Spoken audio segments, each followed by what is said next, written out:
You need to remember that we've been doing research for over 40 years now. We were a research company before we had any commercialized products. So science is in our DNA. I'm sure a lot of you have seen that the scientific and medical community view natural products with some skepticism. This is certainly true where I come from in Canada. Canadian government and the Quebec government went as far to say the following: want to see the way a natural supplement company should behave. Their statements on scientific validity to look at Immunotech. I want you to continue exploring these Immunocal products and exploring glutathione. Please feel free to visit my Facebook page. You see the address up there. New articles on glutathione all the time. Now, you all know that Immunocal raises glutathione, but there seems to be other products out there that claim that they can raise glutathione naturally. Let's take a look at some of the more common ones. Now, two that you will see all the time is cisteine and N-acetylcysteine. These are very, very popular substances. Where do they come from? For many years, cisteine came from one major source. It came from the hair clippings of barbershops in China. A lot of hair that's cut in China, take this hair and they would turn it into cisteine. Also use the cisteine to make N-acetylcysteine, NAC. Some people had a very difficult time with this. Many religions forbid people to eat human tissue. The source of cysteine and N-acetylcysteine has shifted to something else. Now the Chinese use duck feathers as their source of cysteine. Of course, the United States doesn't want to be outcompeted by China, so they use their own source. Why let all the chicken feathers go to waste after you harvest your chickens for food?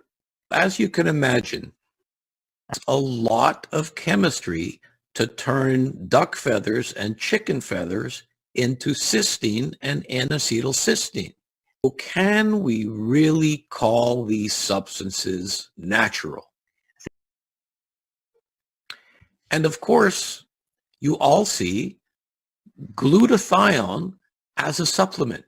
I'm sure by now you know that eating glutathione really isn't an efficient way to raise glutathione levels in your body. It gets broken down in your digestive tract and never makes it to your cells. There's intravenous glutathione, there's nasal glutathione, there's all kinds of glutathione.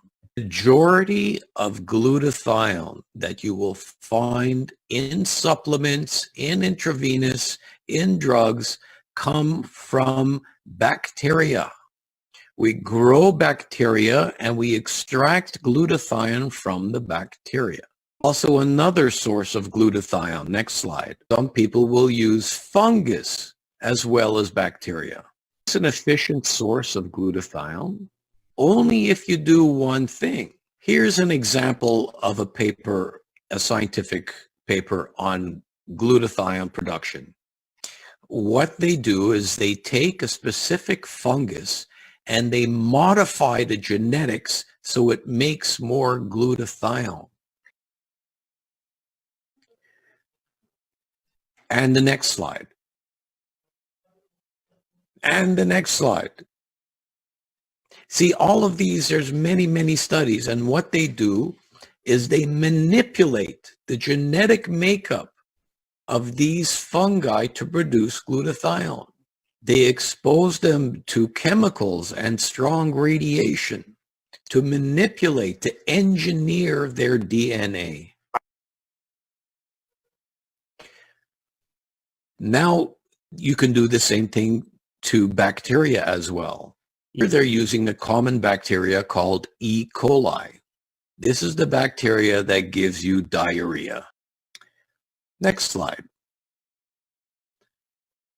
This bottom slide over there, this is even crazier. They combined the genetic material of two different bacteria. E. coli, which gives you diarrhea, Streptococcus, which gives you sore throat, and they fused them to make a monster new bacteria that makes glutathione. So engineering the replicative material of these organisms forward, is this natural? Even if we say that it's natural, next slide, this is 100% genetically modified organisms. So let's go on. Next slide. Really, whether you have a problem with genetically modified organisms, you care it comes from chemically treated feathers from birds, doesn't matter. Because what matters is human studies. Does it work in human beings? This is an example of a table that I have in my new book. And you'll see on the left side, all different kinds of ways of raising glutathione. And in the green column are the ones that have been definitely proved to work in humans. Undenatured whey protein isolate, in other words, Immunocal, and the drug N-acetylcysteine, which I say isn't really natural. You'll see all the rest of those really have very weak or even no clinical evidence that it works in humans. Now let's look at what real proof is. Now you've seen this slide before.